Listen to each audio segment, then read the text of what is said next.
Hi, I'm Graham from Boatshed, Bourgogne, and this is a 15-metre residential barge that is either the terrace or the garage, depending what you want to use it for. 15 metres long, 4 metres wide.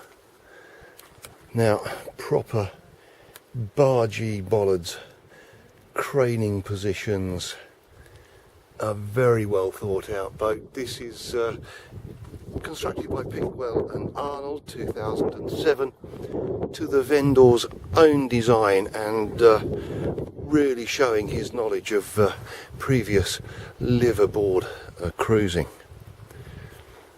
15mm base plate,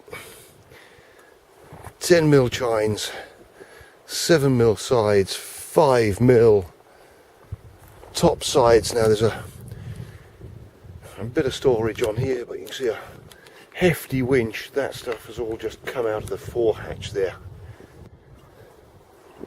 where there is a hydraulic bow thruster. Let's have a look over the whole thing. 14.9 metres,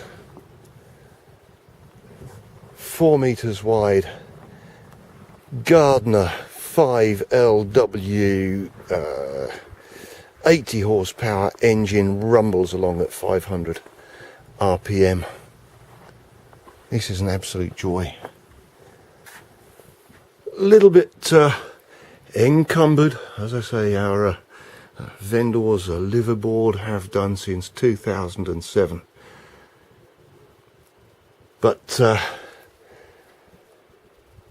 very easy manoeuvring, getting about on the deck here. Space to carry your car or have a terrace deck. 6 solar panels. We've been apparently on this mooring for 2 days now. No electricity, no need to plug in, totally independent. If you'd like any more information, I'm Graham from Boatshed, Bourgogne. All my contact details are on this information page. I'll be pleased to hear from you.